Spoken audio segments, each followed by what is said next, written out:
Hey freaks. It's Parker. We talked for a really long time, so we're splitting this up into a couple different parts. This is part two of our long chat. If you're starting here, don't. It won't make any sense because we jumped all over the Everything. all of over the live long place. So make sure you go back and watch part one. But we cover a lot of different things, and we hope you enjoy. Yay! Okay, yeah. All right, Hey guys, Parker went pee, and we back.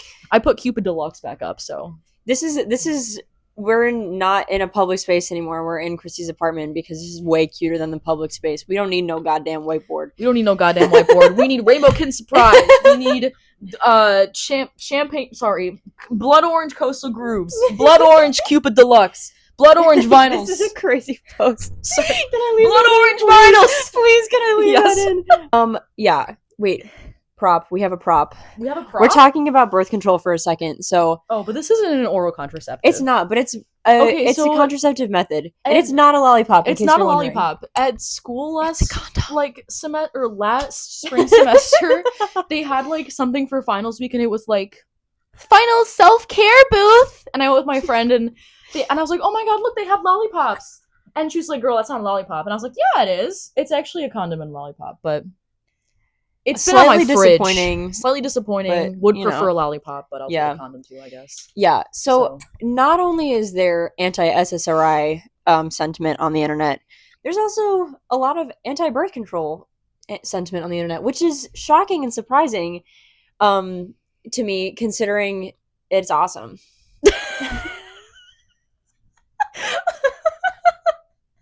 Low-key, not what you said last time, but okay, bro. No, it's okay. I know. No, what you mean. I know what it you sucks. It's awful, but it's also awesome. I think mean. Sorry, go on. I think that all right, we talked about feminism in in the last episode, so I can get on this high horse again. Not high horse. I can get on this soapbox again. I think that like oral contraceptives and other hormonal forms of birth control have given women way more bodily autonomy than they have ever had before. And it is a revolutionary technology. The amount of side effects piss me off. And it's not great. Wait, can I pull out? I have my birth control packet with me. Right Yeah. now. Hold on. Oh, wait. I'm going to keep talking while you're doing that. Okay. The amount of side effects that they allow for women and will not let slide for a male birth control do enrage me slightly. However, I think that being able to have bodily autonomy and not have to have a child is something that has helped our society in an overall broad sense. I think that that's not that bad. It's actually not that bad. It's not that bad. That's about how big mine is too. Does it have any side effects? Oh, brother. What are the most serious risks of taking birth control pills? Increase the risk of serious blood clots, especially in women who have other risk factors such as smoking, obesity, or age greater than 35. This increased risk is highest when you first start taking birth control pills and when you restart the same or different birth control pills after not using them for a month or more. Having a child, though, can kill you. So there are side effects to that also. Spotting or bleeding between menstrual periods, nausea, breast tenderness, headache, acne, less sexual desire, bloating or fluid retention, blotchy darkening of the skin, especially on the face, high blood sugar, high fat, depression, problems tolerating contact lenses? Parker. What? Wait. Weight changes. This is not a complete list of possible side effects. Breast cancer, cervical cancer, ovarian cancer, irregular bleeding, vaginal bleeding. Arm amputation? Wait, no, sorry. What? Sorry, my bad, I read that one wrong. Guys, I have to go off of birth control because I really do like my arms. I don't want to get my arm amputated while I'm on birth control. I hate when that happens. Rare cancerous or non-cancerous liver tumors, gallbladder problems, high blood pressure, persistent leg pain, sudden shortness of breath, sudden blindness, partial or complete, severe pain in your chest, sudden severe headache, unlike your usual headaches, weakness or numbness in an arm and leg or trouble speaking, yellowing of the skin and eyeballs. Dude, wait, that happens to me. And What? I thought I was jaundiced, but that actually makes so much sense. Sometimes What's the name of your birth control? Are you on what is it? I don't know what it's called. But like it happens to me with I don't know if I don't know what causes. Like, I want to know what causes it, because sometimes like the inner corners, like the outside of my like sclera, will look a little bit yellow, and I've always been like, oh my god, I'm jaundiced, I'm dying. Wait, actually, I think I know what's going on. I think you're just turning into SpongeBob, dude. Oh my god, she's part SpongeBob. No, I pulled up tear osmolarity and dry eye symptoms in women using oral contraception and contact lenses. I never knew about this. This is a brand new thing to me. I'll link this article. It's from the NIH in case anyone's interested. That's so interesting. Like, let's see how significant this is, though. I'm wondering. Oh wait, never mind. That wasn't as shocking as I thought it was. I made a face and I didn't need to. There's more side effects that they gave me. Okay. Allergic reaction, liver problems, high potassium levels, high blood pressure, gallbladder problems, weakness on one side of the body, depression or other mood changes, not able to pass urine or change in how much urine is passed, a lump in the breast pain or soreness, nipple discharge, vaginal itching or discharge, eyesight changes or loss, bulging eyes. Wait, call your doctor. Eyesight loss? Yes! You can go blind on birth control? Appetite changes, weight gain, headache, upset stomach or throwing up, cramps, bloating, menstrual period changes, spotting or bleeding between cycles, enlarged breasts, tender breasts, feeling weak or tired, lowered interest in sex.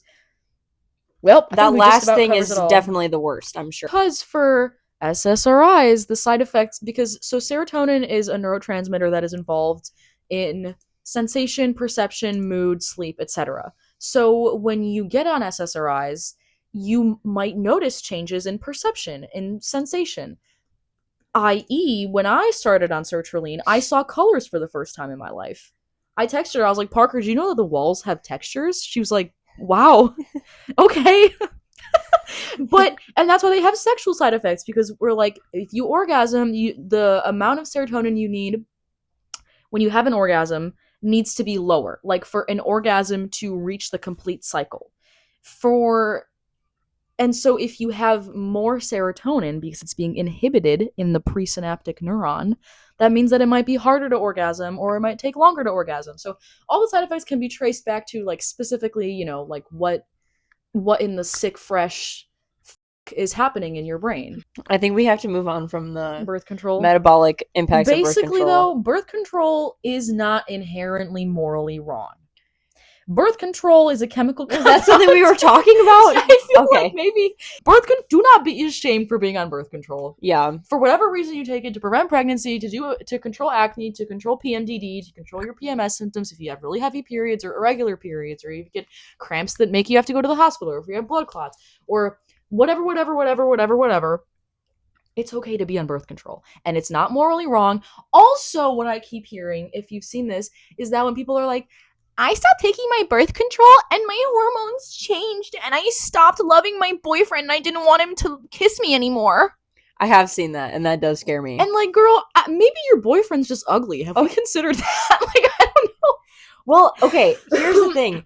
When we are predisposed to be attracted to people that are very genetically dissimilar to us, when you are on birth control, that kind of gets suppressed a little bit. So you are. Wait, how do we know that? We learned about it in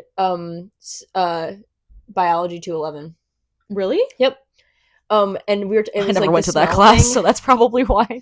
I will also find an article, but when you are on birth control, it kind of suppresses that, and I don't know why. It's like women then will be more attracted to people who are more genetically, not like siblings, but I mean like when people who like, it's like a pheromone thing or a hormone thing, like it's something that you can perceive without knowing that you're perceiving it. Pheromones, yeah. Pheromones, that's what, yeah. I said that and I doubted myself. It's okay. But you will be more attracted to people that are very genetically dissimilar to you, and it's not saying that when you're on birth control you want to have relationships with your siblings, but like changes who you're attracted to, because you're like more likely to be attracted to someone who is more genetically similar to you than you would like be usually. Opposite. Okay, that makes sense. Like way more genetically dissimilar to you. Okay, that makes sense. But like, why though? Like, what's the pathway? But that's not to say that Oh wait, If it's about the MHC genes, so it's just the immune system. That's what it is. Okay, so basically, MHC is a signaling molecule in the immune system, and it looks like birth control alters MHC no, not production or psychology something like that. today. MHC similar partners might lead to less sexual satisfaction. Yes, so it's about MHC, and MHCs are signaling molecules in the cytokine complex or something in the immune system. So basically, it birth control makes you favor people that are genetically no immunologically genetically more similar to you, allegedly, according to the pooter. Yeah. Which I no, this is true. This is true. Oh wait, here we go. This is NIH. Yes.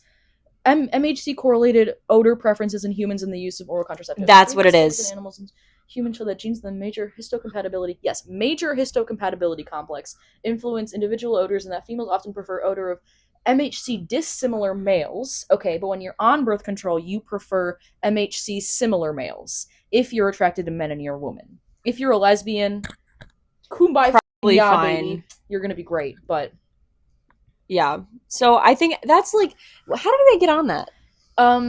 That people like to fear monger and be like, you're gonna hate your boyfriend afterwards. Well, probably not, girl. Like, you're gonna be okay. And if you do, go back on birth control. Go back on birth control, right? No, but I think that, and again, that's not gonna happen for everyone, but people who are like, I got off birth control and nothing happened to me, are not posting about it. People who have had a negative experience are more likely to post about it on the internet. And the more negative your experience is with said thing, the more likely you're going to get on your soapbox and write a mini essay on Reddit. Basically, I don't know what I was saying. Basically, have nuance, use discretion. People who have had negative experiences are more likely to talk about it and be angrier about it, and for good reason.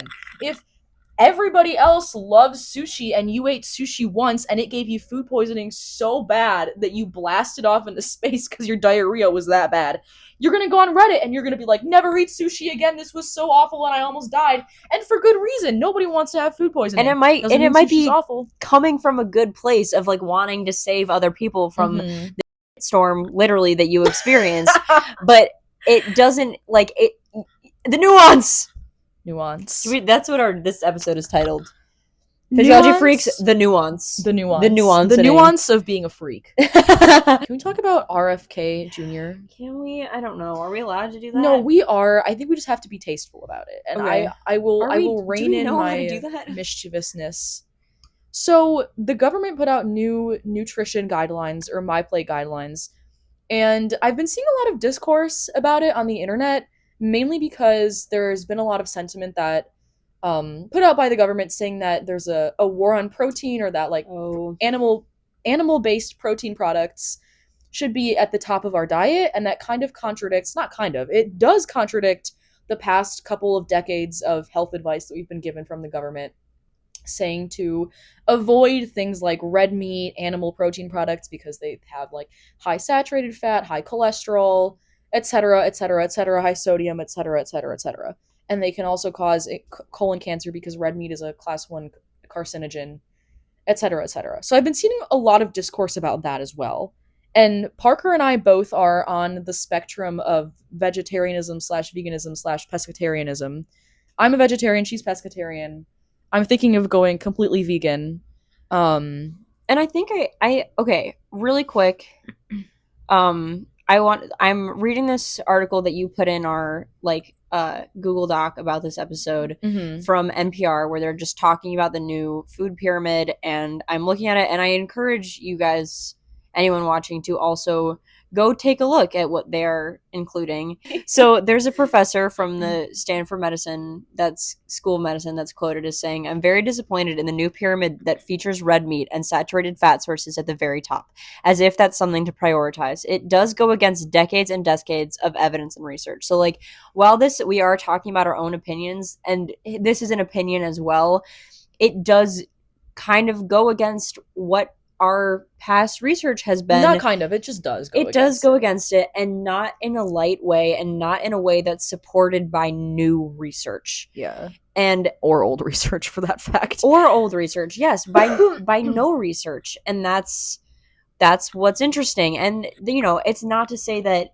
animal protein is bad for you necessarily, but to put it at the top of the food, like as a huge priority, like animal protein specifically, that's weird. Also, I do want to say that the food pyramid in the article is upside down, so the top of it is the wider part, and the bottom of it. So like the top of it is protein, dairy, and healthy fats, which is ironic because red meat is not considered a healthy fat. Saturated fat, if you watched our first episode, is not a healthy fat. Red meat or any kind of animal meat really is not a source of healthy fat. Okay. In our last episode, we talked about how having a saturated fat or like omega-3s instead of omega-6s are not inherently bad for you. Yes. That's what we talked about in our last episode. So we're not saying that it is inherently bad for you. It is not like the purest form of fat. Like, you need fats in your diet. Yeah. They don't have to be saturated fats. It just like everything is supposed to be in moderation, and the largest amount of fat in your diet should not be saturated or trans fats. That's really all it is. And what they're saying is that we're not nutritionists. But what they're saying is that the bulk of what should be in your diet is saturated fats, which is like not right. Like, that's wrong. Like, okay, this is the one and only thing I will be like you, if you eat a lot of saturated fat all the time, and I'm not talking, like we said last time, like, everything in moderation. It's okay to have everything in moderation. That's a healthy diet. If you only eat foods that are high in saturated fat and trans fats all the time for an extended period of time, you will get health conditions. Your health will decline. You might get colon cancer. You might get heart disease. Your health will take the brunt of that impact. It is not good for you. Period. Point blank. I'm sorry. Yeah. Also, wait, sorry. I feel like you are very passionate about this, and that is a good thing, but like, that is a very big blanket statement. You know what I mean? But also you're right. Like, any like saturated fats and having a diet that's extremely high in cholesterol increases your risk of heart disease. Yeah. And alleged, like, it's not good for you. Yeah. It's not the best diet that you can have, but it's not like if that's your case, you're gonna die tomorrow. Well, I mean, I think it depends, but like, I'm talking like the people on like Instagram who are like, okay, my breakfast is raw steak and eggs. My lunch like the is carnivore like diet, yes, a stick of butter and like, I mean, of course, like if you're eating red meat as part of a healthy, balanced diet, this is not for you. You're fine. You're good. You're locked in. But if you're like on a carnivore diet, if like over like half of your diet is just like red meat and just butter and like only animal products and specifically red meat, that is not good for you. Yeah. Like, full stop. That is a zero fiber diet. Yes. With a zero fiber diet, colon cancer is calling your name. With a zero fiber diet, colon cancer is calling your name. And sorry, there's something because I want to tie this into a little bit. So I don't eat meat anymore. I went vegetarian about a year and a half ago when I moved into my apartment and started cooking for myself, and I realized I hated cooking meat. I thought it was the grossest thing ever. My whole life, I never liked eating meat. Like, I just didn't like the texture. I just thought it was weird. I just thought it was gross because it was a dead animal. The only types of meat that I would eat is if it was like heavily processed, like chicken sausages or like chicken nuggets or stuff like that. She loves those chicken sausages from Aldi. And so I started cooking it for myself. Past tense. And I was like, and I realized half of my meals were like accidentally vegan. I eat mostly beans, and I'm not talking, girl, I don't play by my beans. Chickpeas, kidney beans, pinto beans, cannellini beans, white beans, butter beans, black beans, lentils, red and green, tofu, seitan, tempeh. A lot of those What am things I are not forgetting? beans, but it's I know, okay. but the first chunk was beans, and then we got into lentils, and then we got into other things and soy products. However, what I'm gonna say is that there is a lot of discourse about how, or at least sentiment that I've seen on social media, that's like, oh, like you should be eating protein. Like the healthiest source of protein is like red meat and like eggs and basically animal products, I feel like animal meat. when I see the gym bros mostly talking about like chicken, like it's like chicken and rice is the Yes. healthiest meal that you can have. And but I also see like specifically a lot of like the carnivore diet coming back Sure. and being like, well, like steak isn't bad for you. Like eat steak. Steak is good for you. It has so many like it's like nutrient dense and it has so many healthy things for you. They never say what the nutrients are. Okay, here's the thing. This is true. Here's the thing. Animal based sources of proteins are oftentimes considered to be better by people on social media with no real credentials. I don't know why. Plant-based sources of proteins contain both protein and fiber. You know what Americans are missing from their diet? Fiber. You're supposed to have 30 grams of fiber per day. That is the daily recommended intake of fiber for adults. And I think I saw a stat somewhere once that was like, it was like less than like, it was like a shot, like a scarily low number of Americans are getting their daily recommended intake of fiber. Yeah. Animal fats, I'm just going to stick with red meat here, aren't as good of a protein source because they have no fiber. The fat content is much higher. There's a lot of cholesterol. There's a lot of sodium. So you're getting protein. And also I've seen people be like, well, like you have to eat so many calories of, chickpeas, for example, to get the same amount of protein that you would get eating like 1 gram of steak. That may be true, but also we're not talking about calories. We're just looking at the macronutrient of protein. In steak, yes, sure, maybe in that whatever, how many ounces of steak, you're getting however many grams of protein. What you're also getting is saturated fat, trans fat, you're getting cholesterol, you're eating a dead animal carcass. Sorry, not to make you all go vegetarian, but it is not as healthy of a protein source as a lot of people make it out to be. But I will say, like, I also have a plant-based diet. I like, in my heart, 100% agree with what you're saying, but like having cholesterol in your diet, having sodium in your diet, having these things that come with eating meat is not inherently a bad thing. But I think demonizing plant proteins and saying there is no better substitute for protein than animal products is where the problem is. Yes. For me, in my opinion, I think that like eating meat is whatever. Like, but I think that people who eat a lot of meat trying to say that you are having a nutrient deficit by eating a plant-based diet, that I think is absolutely insane. Yeah. And if you are eating a well-rounded diet, it doesn't matter if you're eating plant or animal-based proteins at all. Like, a carnivore diet is not a balanced diet. Yeah. A vegan diet can be fully balanced. Yes. You just have to be aware of it, and like and again, everything in moderation. Yeah. There's a time and a place, because I'm not fully plant-based. I'm pescatarian. I'll eat fish. And I became pescatarian, like, I don't know, what year is it? It's like 6 years ago. Really? Yes. So Dude, what? In 2020, I started eating That's a plant-based insane. diet. I didn't know that. Holy Holy fuck. Well, it was right in during quarantine, and I was like, and I started out very easy. It was like I was eating plant-based, but if I really wanted a spicy chicken sandwich from Wendy's, I would eat that. You know what I mean? So that's how I started. But eventually, it just evolves out of your diet, and that's what a lot of people report. And it's like, oh, I'd miss bacon so much. Okay, be plant-based except for bacon. Yeah. And I think that that's like a fantastic point that I saw someone on the internet make. Yes. But like, it is not hard. And my mom was always like, make sure you're getting enough protein, and I think maybe in the beginning I wasn't, because I was a young teenager, like, trying to feed myself, and I probably wasn't having the most nutrient full diet that I could have. But now in this life, and seeing especially how you eat and how you cook for yourself, it has really inspired me to be even more plant-based, because of how good everything you make is. And it's such a well-rounded meal. Every time you make something, it's full of vegetables and fiber and protein and carbs and everything that you need. And then we'll have a little fruit side dish, and maybe like, and I'm not vegan by any stretch right now, but you're kind of leaning towards that. But like I love some cheese or some ice cream after the meal, and it's an easy way to like.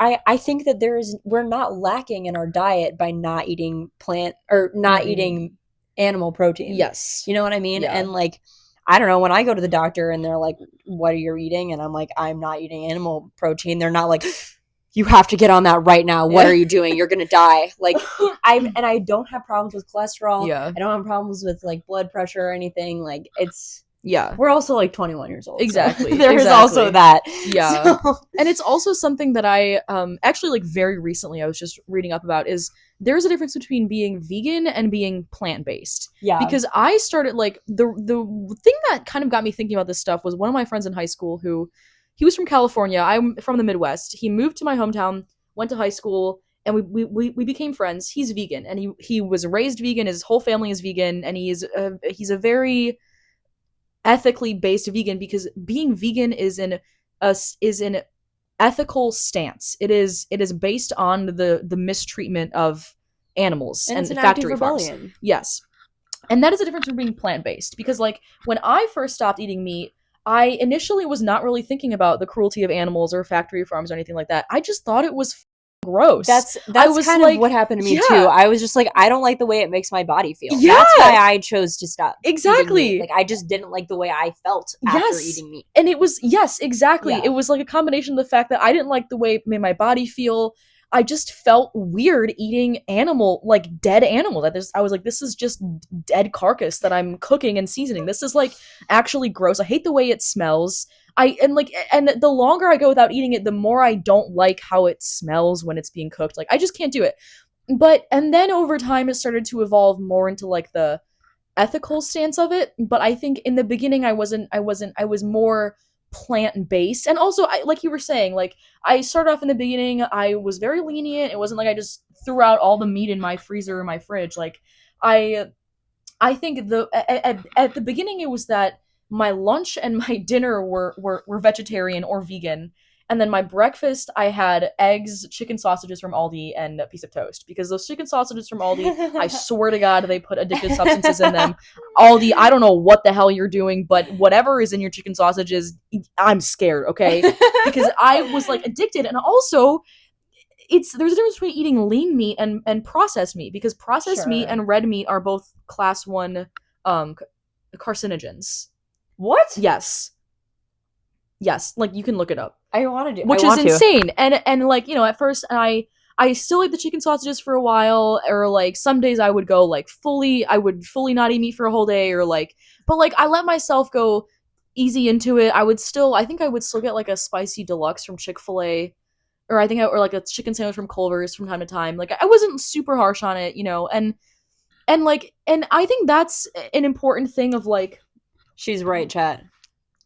And I think that's an important thing of like I think a lot of people were, anyways, the kid from my high school who was vegan, we became friends. He was vegan. He started talking about it. And this was a point in my life where like I ate meat all the time. I loved it. I didn't like love it, but I never understood veganism. And I was like, well, I think it can't be like morally wrong because it happens in nature. And he was like, well, Hume's law, just because something happens in nature doesn't mean it's morally right. Shout out to Hume, he's a philosopher, and that's true. That's a good thing to think about. Just because something happens out in the natural world doesn't mean that it's ethically correct. So just because, like, you know, my cat eats tuna and beef and meat, she's a cat. She doesn't have morals. She also eats plastic and paper. I can confirm and this. And Parker. Yeah, and hair ties. Yeah. Oh my God. Of course she has a cat. That's what everyone's saying. This is the creature. This is my cat. She does not have morals. She eats everything she sees. Cheese, cream cheese, Parker, paper, plastic, electrical wires. What else have you eaten? Oh, tinfoil, rocks, favorite snack of hers. It's okay that you like to eat meat because you don't have a moral compass. You're also 2 years old. So, yeah. But Billie says hi, and she wishes everybody a very happy new year and a lovely, healthy diet and no health problems and awesome fun and stuff with your friends and success in your careers and lives and happiness forever. Also, really quick, while we're on this topic, because I think it's very easy to get carried away and not think about like people like the what's the word I'm looking for? Like the cultural significance of being plant-based and vegan, but also there is some privilege that comes with being able to choose what you're eating all the time. A lot of times it is made to be very difficult, and we are not super rich in college right now. We're not anything. We're actually like dirt poor. But like, yeah, I had $7 to my name for 3 weeks. And today I have 58. But so like buying cans of beans and buying tomato paste and having Tofu. seasonings and tofu, all of those things do still cost money. And if all that is accessible is processed meats from fast food places, that is not your ethical like burden to bear. Yes. Like it is completely situational. Nuance. Yes. There is nuance to everything.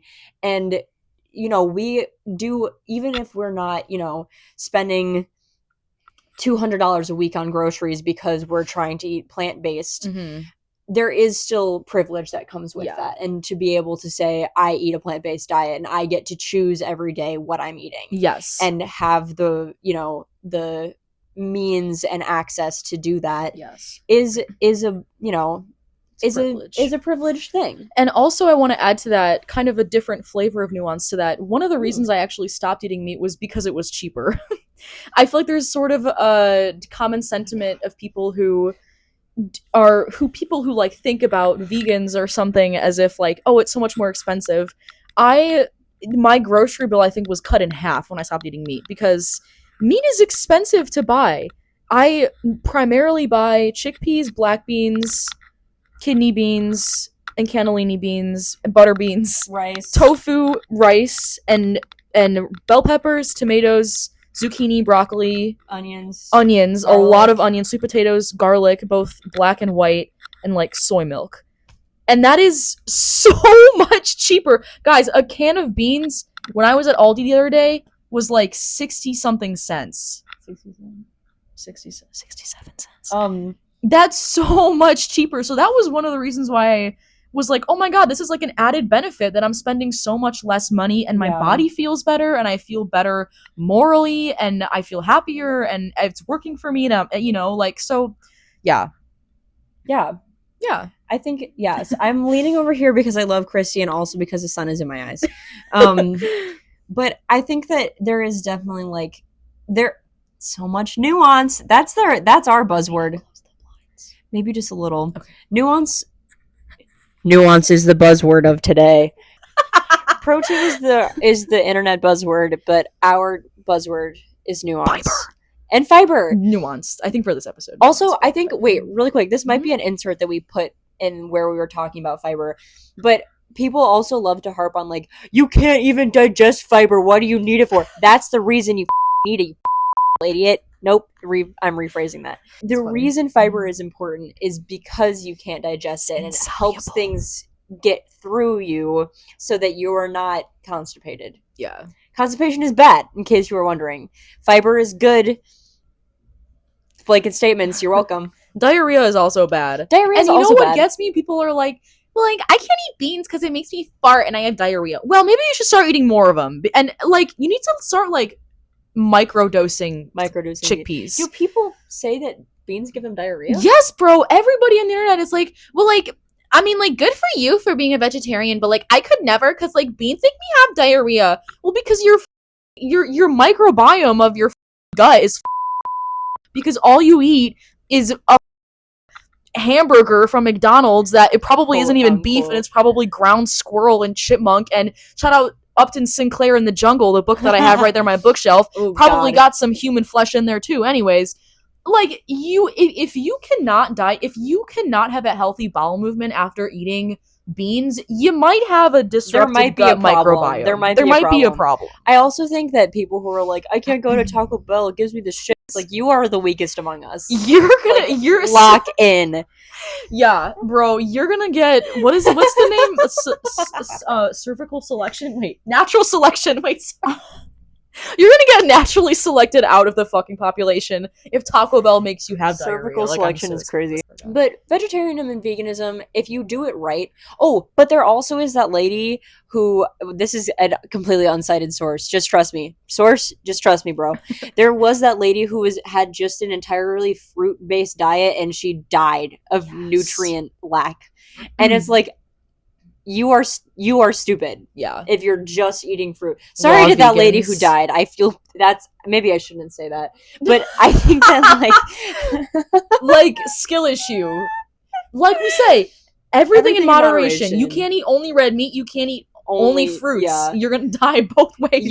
You will die. You have sex, you will die. If you eat red meat, you will die. If you eat fruit, you will die. Don't eat anything ever. You wear just bra, stop. Die, death. I almost cut a sciatic nerve the other day, and I cried about it in my car on the way home because I felt really bad. Oh yeah, how is that class going? She's doing good. She's doing advanced right? Is that what is the actual name of the class? I think it's just like advanced human anatomy is the undergrad one, and then I think because it's like either 401B or it's like 521 MBBS. Okay. But I think it's just like advanced human anatomy. And it's interesting because in 301, which is the basic anatomy that we took together, it's systemic. So you do like, okay, the nervous system, cardiovascular system, muscular system. And in 401, it's regional. Yeah. So right now we're starting on the pelvis. So it's every single organ, nerve, blood vessel, bone, everything possibly that there is to possibly experience in a human pelvis. Yeah. And then you go on to like leg or like, like upper leg and then lower leg and so on and so forth. And we also have to dissect the cadavers because in 301 you get prosections. But in 401 we're actually dissecting them. We actually have to do the dissecting, which is a lot. It's actually like harder than I thought it would be in a different way. I thought it was just going to be hard, like a lot to memorize, and it is a lot to memorize. It's a hard class and there's a lot going on, but like that is not my biggest struggle right now in lab. It's just like there's just so much in the human body. Like I don't even really know how to explain it, but like, and I mean, like especially in 301, like the pro sections, I mean, they're so beautifully dissected. Everything is cut out for dissection. Every like blood vessel is like, oh, that's a clean blood vessel. There's no fascia around it or anything. Yeah. In 301, it's like, is that a blood vessel? And then your TA is like, yeah, it's just covered in fat and fascia and everything else. You have to clean it off. It takes you like 40 minutes to clean it off, and then it's like that's an artery. Like that. Yeah. That's what you said. 301. That's what I wanted to clarify. Oh, I'm so sorry. You're in good. 401, it's like that, and it's like. But it's just so fast. Like everything in the body is so tightly packed. Yeah, there is it's like, so amazing. It's insane. It's so cool, and it's always such a privilege to work with cadavers because I know I feel like Chelsea was saying that most undergrad programs don't let people work with cadavers. Really? Yeah, I think it's like pretty rare. Which is it's such a privilege, and I'm very grateful for it. It is so amazing that we're able to have that opportunity, especially as undergraduate students, to be able to experience that. And we're so lucky that people are donating their bodies and allowing us to learn that way because it is so effective. And I think that it is. I think, like, and I might be making this up. No, I'm not. No, you're not. I saw someone on the internet say it, so it can't be wrong. But I think that it is statistically proven that like cadaver work and looking inside a human body is the best way to learn anatomy. Yes. And I think that has been proven, and if it is, I'll link the article, and if it isn't, then I won't do that. That's definitely been proven. But and it also because you can like visually, because like in lecture you're sitting there and it's like, okay, this is this muscle and this muscle and this muscle of like the glutes. You have like, because the superficial muscles and the deep muscles, and you're like trying to remember it. You don't really know. But then when you're in lab, I'm like, okay, this is glute max, this is glute medius minimus, and then you have the deep muscles of, the piriformis and then superior gemellus and then obturator internus and then so on and so forth. And it's like, okay, so I can see it. So now I have a mental picture of that in my head that I can relate to. And it's not just like abstract fairy dust in my head of like superior gemellus. And I want to ask you too, because I think like, I don't know if they made you do like, are you a visual learner? Are you a auditory learner in like high school? When they were trying to figure out what kind of. I actually found that in my parents' house when I was home for break. When I was cleaning out my room, I found it. They made us do like AP boot camp, and it was like we did that too. We did that too. Stupid. But I always found that I was a kinesthetic learner. Like doing the thing is what helps me understand. So like math if I can do it, I got it. There's no problem. Yeah. It's making the flashcards and looking at it and writing it down and like, or and even like in lab, like I did chemistry. I have a chemistry minor now, so it's like I always thought that doing the thing did help me to understand it, and that's not everyone. But I wonder now, is doing the dissection helping you learn it more than just seeing it in 301? 100% yes, because I think I'm a visual learner, and then doing it also helps me as well. Like the thing you said with math, if you can do it and you know it, you got it. That's how I am too, especially with math. And it does help significantly, especially because you have to know like the origins of each muscle. So like glute max, for example, like you have to reflect it back, and yet you have to cut it away from the sacrum. So like, and it just helps you to know, because like in 301 they're like, okay, that's glute max, and you're like, from the sacrum? I don't even think that's like right, but it was on like a part. I actually think it Oh goes yeah, from, yeah. I don't know why I was thinking sacrum, but that's sternum? so sorry. That's okay. The sacrum, that makes a lot more sense. I was like, why would you be pulling glute max? But on your sternum, girl, there's like, no what way. The hell? Yeah. But it's, because in 301 they just be like, okay, that's glute max, and you're like, this piece of tissue that's just kind of sitting there. They're like, yep, and it's like, But in 401 it helps you connect the dots. Like, okay, you have all the dots of, this is the name of each muscle and nerve and blood vessel and ligament, etc., etc.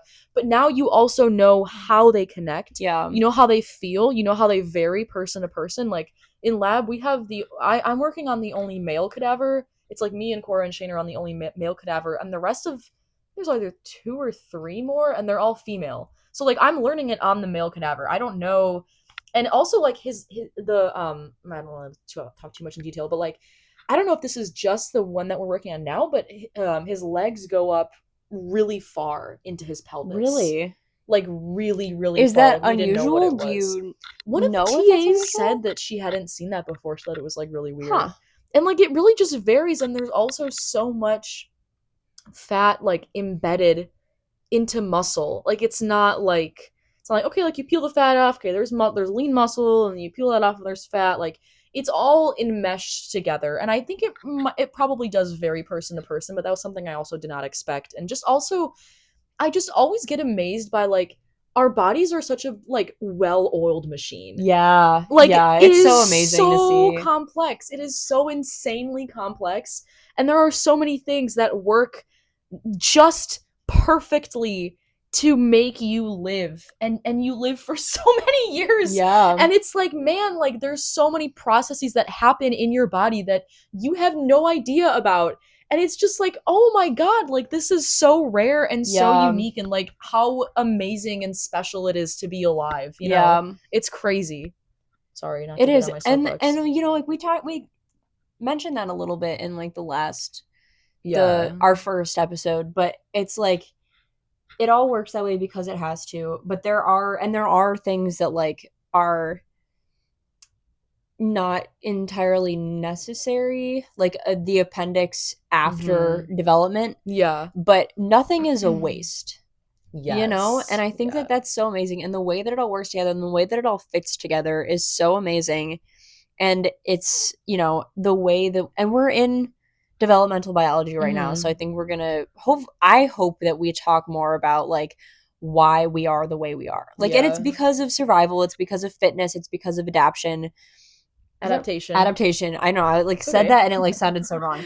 It's because of adaptation and all, but I like, why, like, how did we get that way? Like, I can't wait to learn more about that, because it is so fascinating, like the way that we evolved from cells to the machines that we are now. And that's so machines that are so different. Like we all have the same stuff relatively, but we're all so different. And like that, and it's genetic variation and blah blah, and the crossing over and all that stuff that makes it make sense, but it also is so fascinating. And that's something that I think, specifically being able to work in a cadaver lab has made me appreciate, and we talked about the last episode too, just made me appreciate my body so much more, because like we all have the same blueprint.